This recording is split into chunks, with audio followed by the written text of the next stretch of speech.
तो मैं अपने YouTube चैनल में आपका स्वागत करता हूं। आज की इस वीडियो लेक्चर में हम ये देखेंगे कि जो VFD के अंदर PLC इनबिल्ट होती है उसकी प्रोग्रामिंग कैसे करेंगे। दोस्तों आपको मतलब ये जान के हैरानी होगी कि जो कुछ VFD डेल्टा की ऐसी आती है जिसके अंदर PLC इनबिल्ट होता है, तो हम PLC की भी प्रोग्रामिंग कैसे कर सकते हैं VFD में। तो देख, जब भी हम WPL सॉफ्ट ओपन करते हैं तो हम PLC का सिलेक्शन करते हैं तो वहाँ पे आपके लिए VFD भी मिलता है कि आप VFD का सिलेक्शन कर सकते हैं। तो VFD का सिलेक्शन करके हम उसकी PLC की प्रोग्राम कैसे राइट कर सकते हैं। आज हम इस वीडियो लेक्चर में हम यही सीखेंगे कि सपोज डेल्टा की कई ऐसे VFD आती हैं जिसके अंदर क्या होता है, PLC इनबिल्ट रहता है, उसके अंदर भी PLC इनबिल्ट रहता है। हम उसको WPL सॉफ्टवेयर से प्रोग्रामिंग करके उसको ऑपरेट कर सकते हैं। जैसे कि आप बैकग्राउंड में देख पा रहे हैं, ये मेरी डेल्टा की VFD है, ई टाइप VFD है, इसके अंदर एक PLC इनबिल्ट है। तो उसकी प्रोग्रामिंग कैसे करेंगे आज हम आपको बताएंगे। तो यहाँ पर देखेंगे कि VFD ई टाइप है और PLC स्टेशन नंबर 1 से कनेक्ट है। ये फ्रीक्वेंसी का हमारा इंस्ट्रक्शन है और यहाँ पे मैं पैरामीटर को रीड कर पा रहा हूँ। RPR मीन्स रीड पैरामीटर को रिप्रेजेंट कर रहा है। इसके थ्रू अब देखिए ये बहुत ही इंपॉर्टेंट पॉइंट है कि जो VFD के अंदर PLC बना है उसकी प्रोग्रामिंग कैसे करेंगे। हम तो PLC को VFD को चलाने के लिए क्या करते हैं, और जनरली क्या मोड बस कम्युनिकेशन कर लेते हैं और उससे कमांड देके हम क्या करते हैं, VFD को ऑपरेट करते हैं। उसके कीपैड का यूज़ करके, हमारे पास एक VFD है, अब इसका कीपैड का यूज़ करके मैं क्या करूँगा, इस कीपैड का यूज़ करके VFD से मोटर को चलाऊँगा। एक्सटर्नल टर्मिनल पे सप्लाई दे के मैं क्या करूँगा, एक्सटर्नल टर्मिनल पे सप्लाई देके इससे मैं क्या करूँगा, एक मोटर को चलाऊँगा, या फिर इसमें मोड बस कम्युनिकेशन करके इससे मैं एक मोटर को चलाऊँगा। बट इसके अलावा इसके अंदर एक PLC इनबिल्ट है। ये वाले जो मेरा है ELW सीरीज है, इसमें नहीं, ई टाइप के PLC जो ई टाइप के कुछ VFD आती हैं डेल्टा की, उसके अंदर PLC इनबिल्ट होता है। आप यहाँ पर देखें कि VFD ई टाइप है, तो इसके अंदर क्या है, हमारे पास इस वाले जो ड्राइव में PLC इनबिल्ट है, तो हम उसकी प्रोग्रामिंग करके देखेंगे। बहुत इंपॉर्टेंट है कि हम उसके अंदर जो बना इनबिल्ट PLC है उसकी प्रोग्रामिंग कैसे करेंगे। जैसे कि पीछे आप बैकग्राउंड में देख भी पा रहे हैं कि एक मेरी मोटर चल रही है, ये मेरी ड्राइव से यहाँ पे देखेंगे कि फ्रीक्वेंसी मैं राइट कर पा रहा हूँ। यहाँ पे देखेंगे कि फ्रीक्वेंसी राइट करके इसकी वैल्यू को कैसे चेंज कर पा रहा हूँ, इसकी स्पीड को कैसे चेंज कर पा रहा हूँ। आप देख भी पाएंगे कि इसकी स्पीड को कैसे मैं चेंज कर पा रहा हूँ। तो आज हम ये देखेंगे कि इसकी प्रोग्रामिंग कैसे करेंगे। बट बिफोर प्रोग्रामिंग करने से पहले इसके जो कुछ इंपॉर्टेंट पॉइंट हैं कि हम इसमें पैरामीटर को कैसे सेटअप करेंगे कम्युनिकेशन के लिए। अगर मुझे PLC का प्रोग्राम राइट करना है तो इसके स्पेशल डेटा रजिस्टर क्या हैं, कुछ जो इसके इंपॉर्टेंट पॉइंट हैं हम उस पर डिस्कशन कर लेते हैं। डिस्कशन करने के बाद देन आफ्टर हम इसका प्रैक्टिकल करके देखेंगे। आपके सामने हम ड्राइव से कम्युनिकेशन करके देखेंगे कि इसके अंदर जो इनबिल्ट PLC है उसकी प्रोग्रामिंग कैसे करेंगे, उसका कम्युनिकेशन कैसे करेंगे। तो हम लेट्स स्टार्ट करते हैं कि हमको एक जो PLC इनबिल्ट है, ड्राइव के अंदर जो PLC इनबिल्ट है उसकी प्रोग्रामिंग करने के लिए मुझे क्या क्या करना होगा इसके बारे में मैं बता देता हूं। इसके अंदर PLC जो इनबिल्ट है उसकी प्रोग्रामिंग करने के लिए कुछ पॉइंट है जो आपको समझना पड़ेगा कि इसके कौन से पॉइंट है और इसको मैं कैसे यूज करूंगा, इसके बारे में आपको समझना होगा। तो देखिए, the following response according to PLC 0, PLC 1, PLC and PLC 2 conditions. इसके अंदर PLC का 3 मोड दिया है। ये मेरे पास एक PLC मोड 0 दिया है और एक PLC 1 मोड दिया है और एक PLC 2 मोड दिया है। अच्छा, PLC 0 मोड हम यूज करेंगे, PLC 0 मोड यूज करेंगे, मैं यहाँ से कलर चेंज करता हूँ।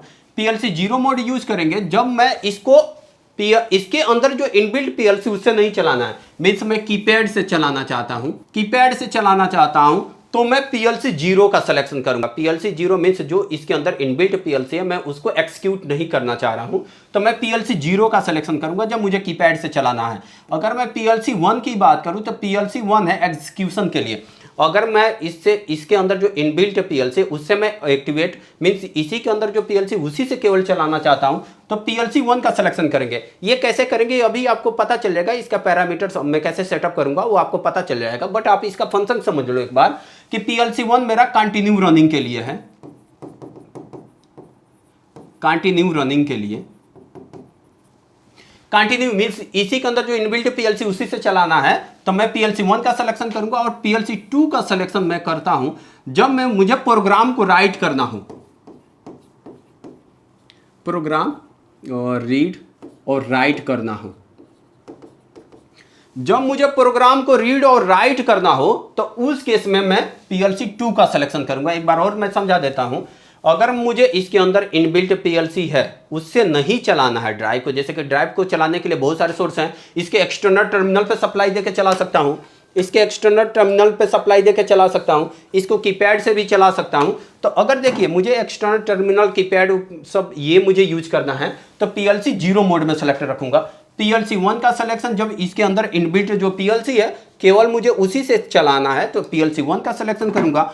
जब इस ड्राइव में प्रोग्राम को रीड और राइट करना है ना, जब मैं इसमें प्रोग्राम रीड करूंगा या राइट करूंगा अपने सॉफ्टवेयर के थ्रू, तो उस केस में मैं PLC 2 का सिलेक्शन करूंगा। तो PLC 2 का सिलेक्शन किस लिए करूंगा?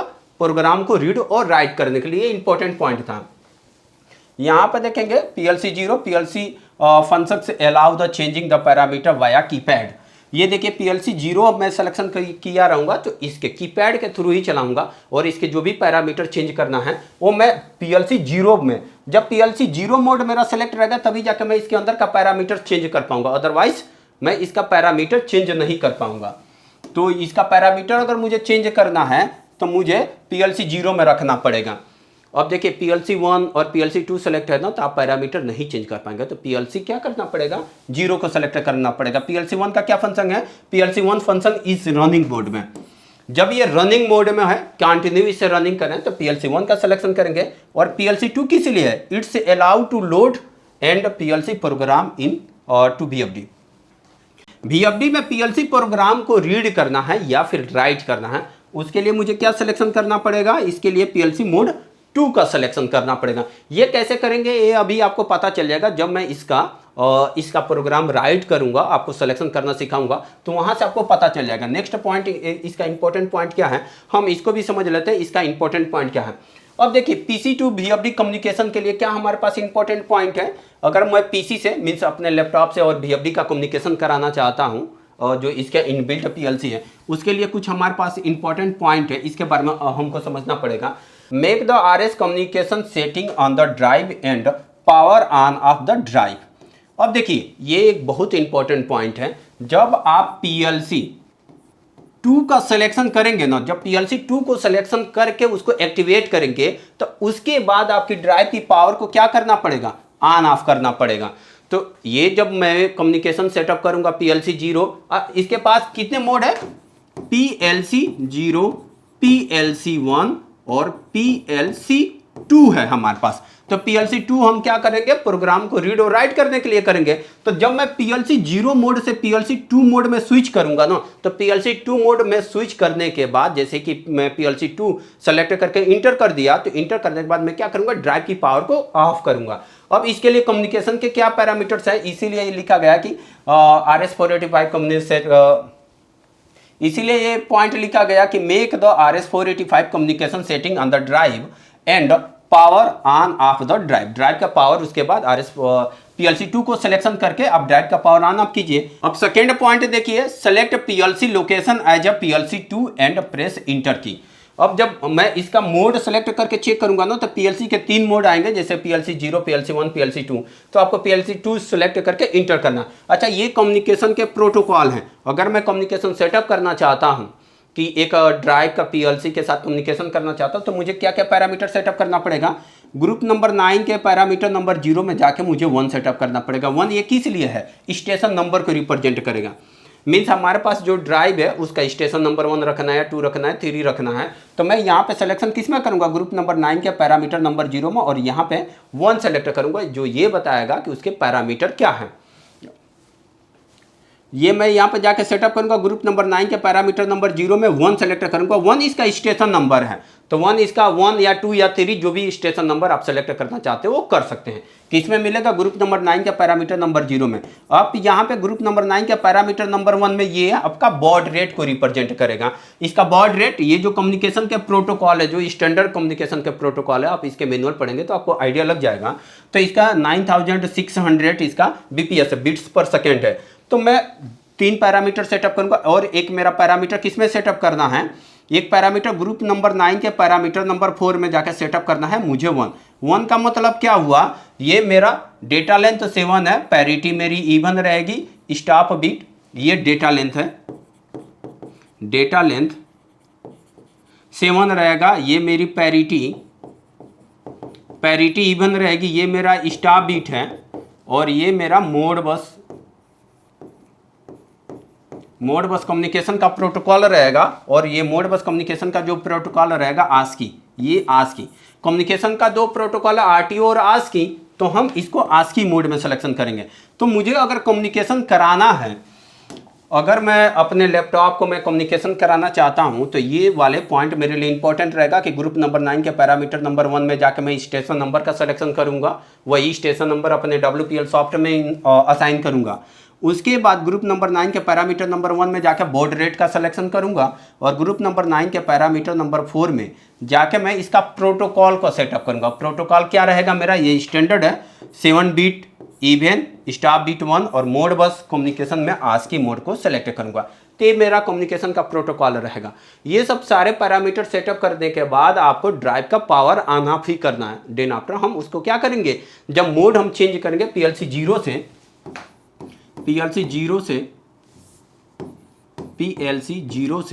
PLC 2 में, तो मुझे क्या करना पड़ेगा, पावर ऑन ऑफ करना पड़ेगा, मीन्स ऑन ऑफ करना पड़ेगा। ऑन रहेगी मेरी ड्राइव तो उसकी पावर ऑफ करके दोबारा से ऑन करेंगे, और इसके बाद हम कम्युनिकेशन करके देखेंगे।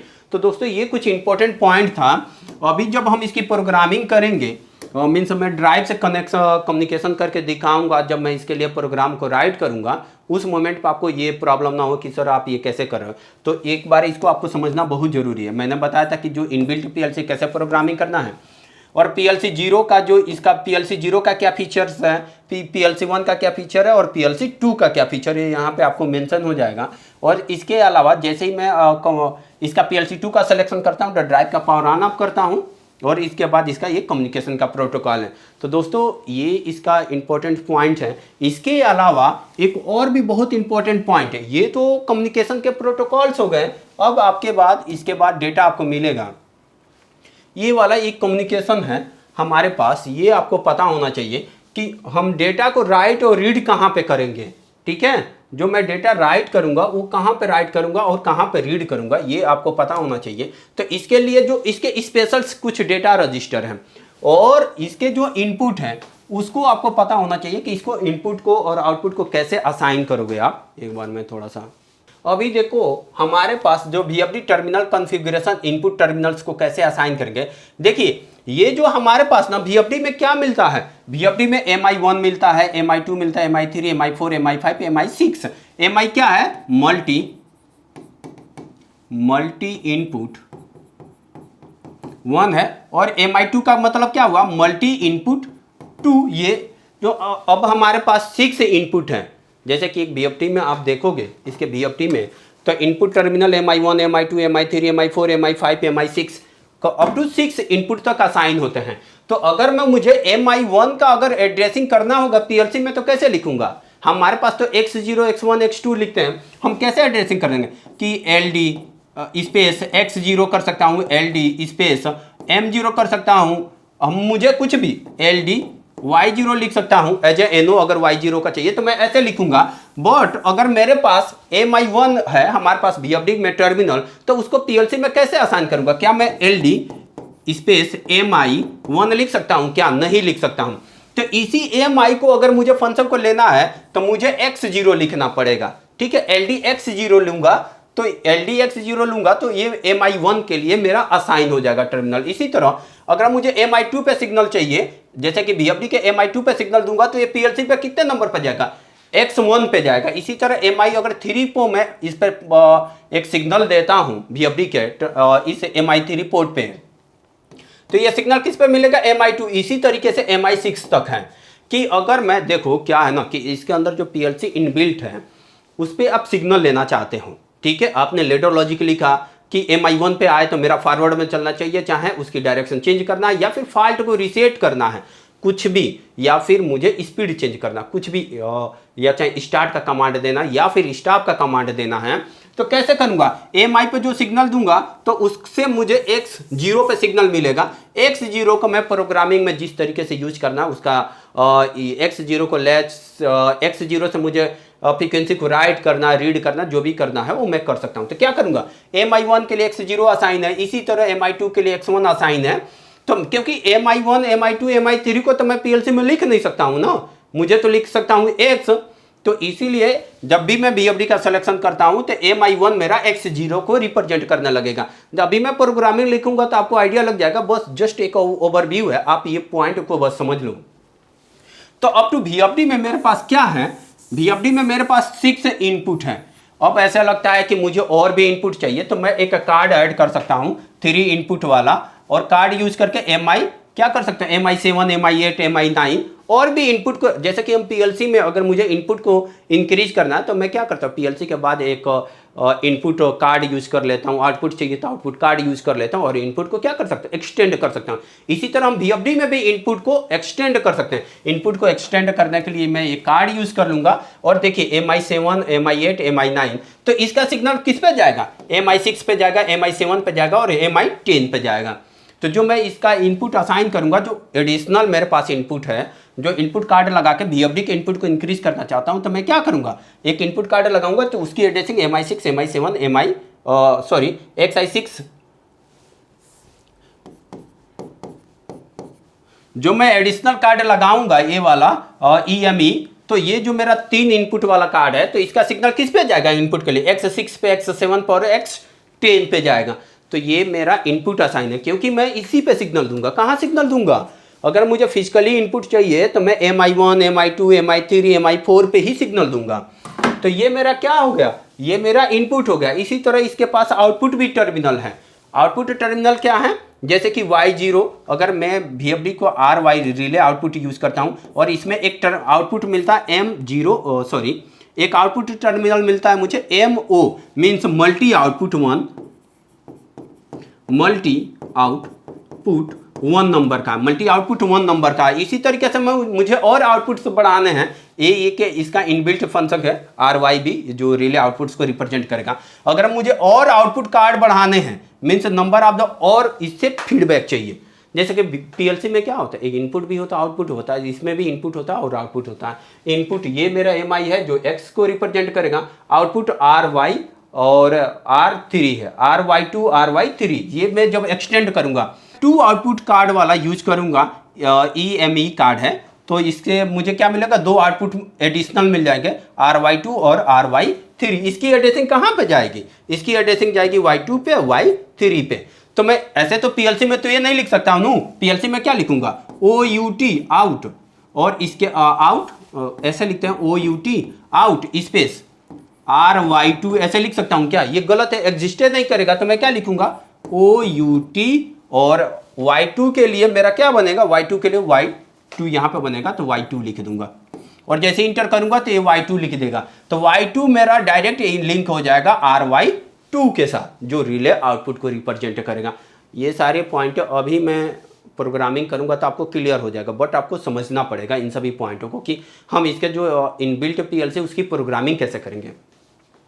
ये तो था कि मेरा इनपुट और आउटपुट को रिप्रेजेंट कर रहा है, कि अगर मैं इनपुट और आउटपुट की बात करूं तो ये मेरा इनपुट MI1 का डायरेक्ट लिंक X0 के साथ रहेगा, और ये मेरा आउटपुट फंक्शन को रिप्रेजेंट करेगा। अगर मैं इसके बाद इसके जो स्पेशल डेटा रजिस्टर और मेमोरी बिट है उसकी मैं बात करूं,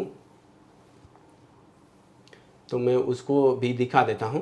देखिए इसके पास जो स्पेशल डेटा रजिस्टर है ना और मेमोरी बिट है, वो मैं दिखाऊंगा आपको जब इसका सॉफ्टवेयर ओपन करूंगा, बट जो ये मैं यहाँ पे दिखा रहा हूँ ना, ये इसके इंपॉर्टेंट्स और जो डेटा रजिस्टर और मेमोरी बिट हैं जो हम प्रोग्राम में यूज करेंगे। तो ये इसके कुछ डेटा रजिस्टर है, मैं इसको थोड़ा सा साइड में कर देता हूँ। देखेंगे कि fault indication of the AC drive, अगर कोई फॉल्ट आ गया ना तो ये वाला मेमोरी बिट आपको ऑन होते हुए मिल जाएगा। क्या मिलेगा, M1005, ये जो मेमोरी बिट है ना ऑन मिल जाएगा। कि ये देखिए ये क्या एट्रीब्यूट को रिप्रेजेंट कर रहा है, मीन्स इसको रीड कर सकते हो या फिर राइट कर सकते हो, ये वाली पॉइंट बताएगा। तो M1005 इसका मतलब ये है ना कि अगर ड्राइव में फॉल्ट आ जाएगा तो ये वाला मेरा मेमोरी बिट ऑन हो जाएगा।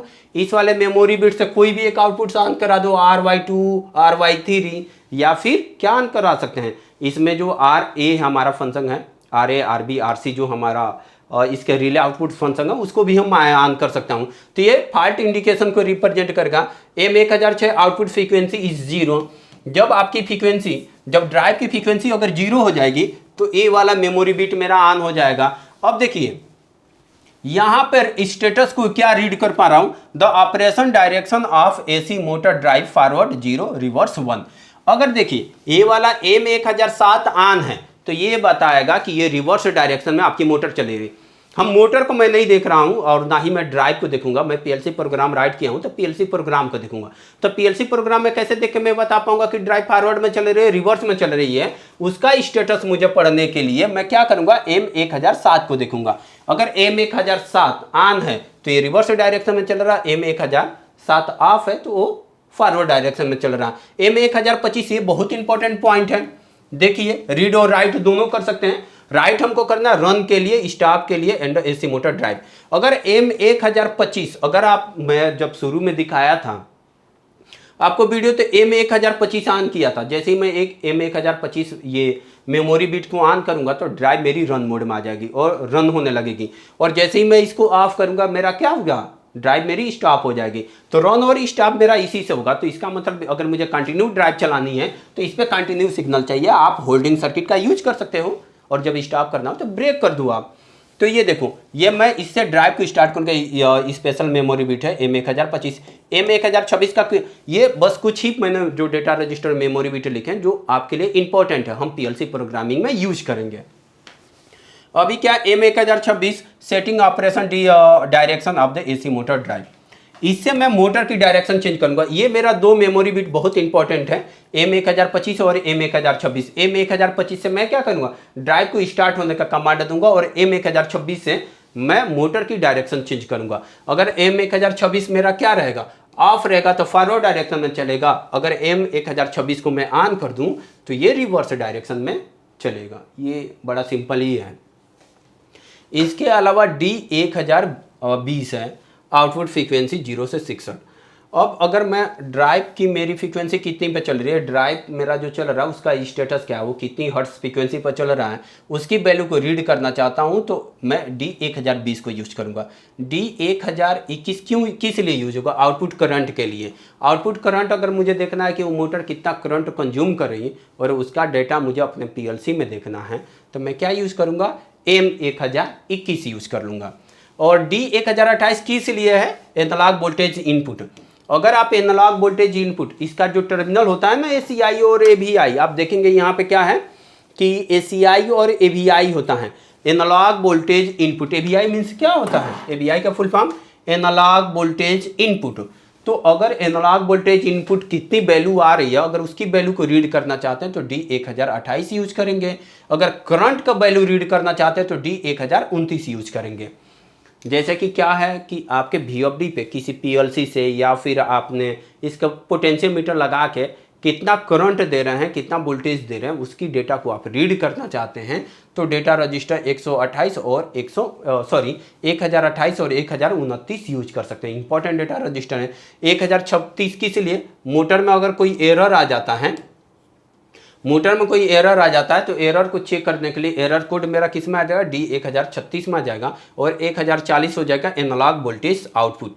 इसका एक एनालॉग वोल्टेज आउटपुट पोर्ट आता है जो AFM के नाम से आता है। वहाँ पे अगर कितना ये एनालॉग वोल्टेज आउट करा, VFD से मैं चाहूँ तो 10 वोल्ट ले भी सकता हूँ। हम देते भी हैं, देते किस पे हैं, ACI और AVI पे देते हैं। AVI पे वोल्टेज देंगे, करंट देना होगा तो मैं ACI पे दूंगा। अगर मुझे इससे 0 to 10 वोल्ट जनरेट करना है तो मैं D1040 डेटा रजिस्टर यूज करूंगा, जिसके थ्रू मैं ये चेक कर पाऊंगा कि कितना वोल्टेज इसके आउटपुट पोर्ट पे देना है। तो ये कुछ इंपॉर्टेंट डेटा रजिस्टर है। इसके अलावा अगर कोई फॉल्ट इंडिकेशन, अगर कोई फॉल्ट आता भी है तो मैं उसको फॉल्ट को रीसेट भी कर सकता हूं। तो कुछ मेमोरी बिट है, अभी जो मैं सॉफ्टवेयर को ओपन करके जब इसका कम्युनिकेशन करूंगा कि कैसे पीएलसी प्रोग्राम राइट करोगे उसमें VFD में, तो वहाँ पे आपको अच्छे से क्लियर हो जाएगा। तो ये बहुत ही इंपॉर्टेंट पॉइंट था कि सबसे ज़्यादा इसमें इंपॉर्टेंट पॉइंट ये है कि इसका कम्युनिकेशन कैसे करेंगे। इसके अलावा मैंने ये बताया था कि इसके इनपुट टर्मिनल को कैसे असाइन करेंगे, कैसे एड्रेसिंग करेंगे इनपुट टर्मिनल का, MI1, MI2, MI3 का कैसे सिलेक्शन करेंगे। इसके अलावा आउटपुट को कैसे यूज करेंगे, RY चाहे MO0 जो मल्टी आउटपुट 1 को कैसे इस फंक्शन को यूज करेंगे। अभी मैं जब इसका पीएलसी प्रोग्राम राइट करूँगा तो आपको आइडिया लग जाएगा। इसके अलावा जो स्पेशल कुछ डेटा रजिस्टर और मेमोरी बिट हैं जिसका कैसे यूज करना है, हम इन सब का यूज करेंगे पीएलसी प्रोग्राम में, जो हमारे लिए M1025 1024 डेटा रजिस्टर हैं कुछ, और इसके कुछ इंस्ट्रक्शन हैं जैसे कि फ्रीक्वेंसी राइट कैसे करना है, फ्रीक्वेंसी को रीड कैसे करना है, इसके अंदर पैरामीटर्स को कैसे राइट करना है, उसके बारे में हम समझेंगे। तो अगर उसको भी समझना है तो एक पॉइंट मैं आपको बता देता हूं। यहां पे आपको एक पॉइंट जानना बहुत जरूरी है, पैरामीटर को राइट कैसे करेंगे और पैरामीटर को रीड कैसे करेंगे, ये पॉइंट आपको जानना बहुत ज़रूरी है। तो इसके लिए मैं जब इंस्ट्रक्शन यूज करूंगा WPR right parameter, RPR read parameter, R for read और PR means parameter, right parameter use करूंगा, और मैं एक यूज करूंगा FREQ जो ये फ्रीक्वेंसी को राइट करेगा।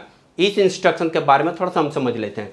अब देखो जो पैरामीटर हमारा राइट होता है, जैसे कि मैं एक बात करूं कि मुझे ग्रुप नंबर 1 के पैरामीटर नंबर 5 में वैल्यू को इंटर करना है, रीड करना या राइट करना है। फर्स्ट 2 नंबर ग्रुप नंबर को रिप्रेजेंट करता है, अंत में 2 नंबर मेरा ये पैरामीटर को नंबर रिप्रेजेंट करता है।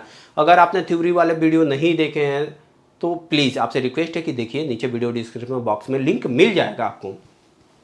तो इसकी अगर मुझे पैरामीटर राइट करना है तो मैं क्या लिखूंगा, जब राइट करना होगा तो 105 में ऐसे लिखूंगा। 105 ये क्या होगा, हेक्स में वैल्यू बनेगा, H105 मेरा बन जाएगा। अच्छा, हेक्स में क्या जानते हैं कि 0 से लेके और 9 तक की वैल्यू ये डेसिमल वैल्यू है, डेसिमल वैल्यू। और यहाँ मैं हेक्स में वैल्यू की बात करूँ तो 0 से लेकर 9 तक सेम जाता है। जैसे ये 10 होता है, ये 11 होता है, ये 12 होता है, ये 13 होता है, ये 14 होता है और ये 15 होता है। तो 10 को मैं A से रिप्रेजेंट करता हूँ और इसको B से, और 12 को C से, और इसको D से रिप्रेजेंट करता हूँ और इसको E से रिप्रेजेंट करता हूँ, और मैं इसको F से रिप्रेजेंट करता हूँ हेक्स में। ठीक है, इससे रिप्रेजेंट करता हूँ। तो अगर मुझे ग्रुप नंबर 1 के पैरामीटर नंबर 5 में लिखना तो H105 लिख दूंगा, क्योंकि ये 1 है, 01 है, तो जो हेक्स में वैल्यू और डेसिमल में वैल्यू सेम है तो सेम लिख दूंगा, 05 को 05 लिख दूंगा। अगर मैं यही कहता कि ग्रुप नंबर 1 के और पैरामीटर नंबर मुझे 12 में राइट करना है पैरामीटर, तो कैसे लिखता हूँ, ये फर्स्ट वाली क्योंकि 01 है तो 01 ही लिख दूंगा, और 12 को क्या लिखते हैं, 12 को मैं यहाँ पे C लिखूंगा, तो 01C मीन्स ये मैं हेक्स कोड इसके लिए क्या लिखूंगा, 01C में मुझे पैरामीटर को राइट करना। डोंट वरी, अगर नहीं समझ में आ रहा है तो कोई बात नहीं। अगर मैं बोलूंगा कि ग्रुप नंबर 5 के पैरामीटर नंबर और ग्रुप नंबर 5 के पैरामीटर नंबर मुझे 10 में वैल्यू को राइट करना है या रीड करना है, तो ग्रुप नंबर 5 का मतलब क्या हुआ, 05 का 5 मीन्स, क्योंकि मैं जानता हूं डेसिमल में 0 और हेक्स दोनों इक्वल ही होता है। 1 मतलब इधर भी 1 ही होता है, इधर 2 मीन्स इधर भी 2 ही होता है, इधर 3 मीन्स इधर भी 3 होता है। कहां तक जाता है ऐसे, 9 तक, इधर भी 9 तो इधर भी 9 होता है। 10 के बाद हमारे जो नंबर है चेंज होने लगते हैं। तो मैं बोलूं कि ग्रुप नंबर 5 के पैरामीटर नंबर 10 में लिखना है तो 10 को क्या लिखूंगा, मैं A लिखूंगा। तो इसका पैरामीटर क्या बनेगा, H50A मेरा बनेगा, 2 अंक में रिप्रेजेंट करेंगे तो क्या मेरा बनेगा, H50A। अगर आप इसको नहीं समझ में आता है तो आप सीधे सीधे गूगल पर जाके और decimal to hex conversion check करेंगे तो वहां पे आपको मिल जाएगा। तो जब भी पैरामीटर राइट करने की बात आएगी तो मैं हेक्स के फॉर्मेट में लिखूंगा। ठीक है, वहां पे मैं आपको ऑनलाइन भी करके दिखा दूंगा।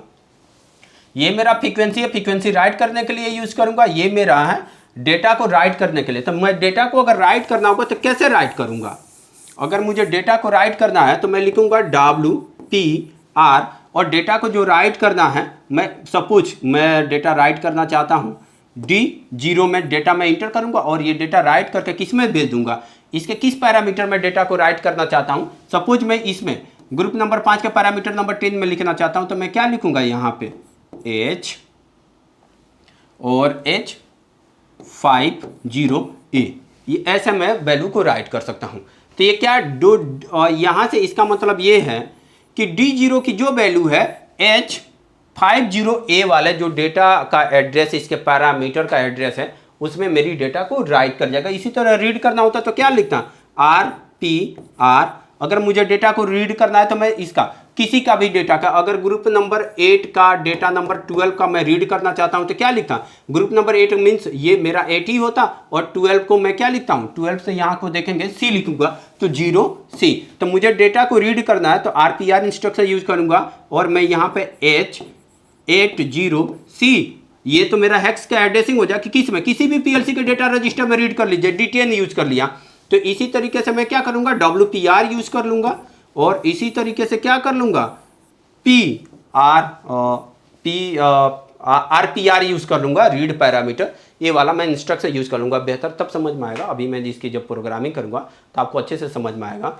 और इसके वजह से, और फ्रीक्वेंसी वाला मैं एक पॉइंट बता देता हूं कि फ्रीक्वेंसी का क्या मतलब है, FRUQ फ्रीक्वेंसी, और इसके बाद ये मेरा फ्रीक्वेंसी का कमांड है, और इसके बाद यहाँ पे मैं फ्रीक्वेंसी राइट करूँगा, राइट फ्रीक्वेंसी, जो फ्रीक्वेंसी राइट करना है, और इसके बाद यहाँ पे एक्सीलरेशन टाइम को बताएगा, एक्सीलरेशन टाइम की मीन्स जो राइट फ्रीक्वेंसी की है उस कितने समय में एक्सीलरेट करके, एक्सीलरेशन क्या है, एक्सीलरेशन में ना, आप अगर वीडियो नहीं देखें तो प्लीज़ आप उन सभी वीडियो को देखिए, आपको पता चल जाएगा कि 0 हर्ट्ज से लेके, अगर आप उसकी जो मैक्सिमम फ्रीक्वेंसी दे रखे हैं 50 हर्ट्ज या 10 हर्ट्ज, वहाँ तक पहुँचने में लगा टाइम को एक्सीलरेशन टाइम बोलता है। तो यहाँ एक्सीलरेशन टाइम और यहाँ पे डी एक्सीलरेशन टाइम आ जाएगा।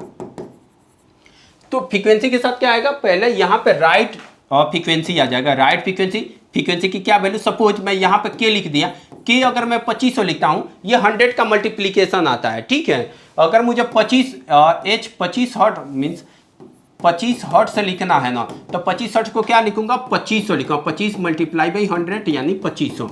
तो जो भी मैं वैल्यू को फ्रीक्वेंसी को राइट करना चाहूंगा उसमें 100 का मल्टीप्लीकेशन कर दूंगा, ये मेरे लिए मैटर नहीं करेगा, आप ये सिंपल मल्टीप्लीकेशन इंस्ट्रक्शन यूज करूंगा। तो यहाँ पे फ्रीक्वेंसी लिख दूंगा, एक्सीलरेशन टाइम अगर मैं के 30 लिख दिया ना, इसका मतलब क्या हुआ कि 0 हर्ट्ज से और 25 हर्ट्ज तक पहुंचने में 3 सेकंड का टाइम लगेगा। ये जो यहाँ पे फ्रीक्वेंसी लिखूंगा एक 10 का मल्टीप्लीकेशन होगा, सॉरी यहाँ पे जो टाइम लिखूंगा ना ये 10 का मल्टीप्लीकेशन होगा, क्या होगा, 10 का मल्टीप्लीकेशन होगा। अगर मुझे 3 सेकंड चाहिए तो 3 सेकंड के लिए मैं यहाँ पे 30 लिखूंगा। डी एक्सीलरेशन टाइम वही है, अगर मुझे 50 सेकंड चाहिए डी एक्सीलरेशन टाइम, और सॉरी अगर मुझे डी एक्सीलरेशन टाइम 5 सेकंड चाहिए तो 5 में 10 का मल्टीप्लाई करूंगा, यानी यहाँ पे 50 लिखूंगा, क्या लिखूंगा, K50 मीन्स एक्सीलरेशन और डी एक्सीलरेशन टाइम में 10 का मल्टीप्लीकेशन करना है, फ्रीक्वेंसी के साथ 100 का मल्टीप्लीकेशन करना, जैसे कि मैंने यहाँ पर बता रखा।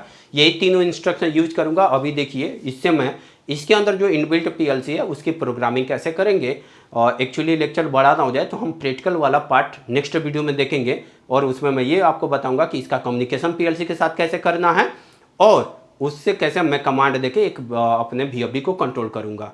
तो मिलते हैं नेक्स्ट वीडियो में, तब तक के लिए नमस्कार दोस्तों। उम्मीद करता हूँ कि आपने इस वीडियो में ये सीखा होगा कि फ्रीक्वेंसी इंस्ट्रक्शन को कैसे यूज़ करेंगे, WPR और PR इंस्ट्रक्शन को कैसे यूज़ करेंगे।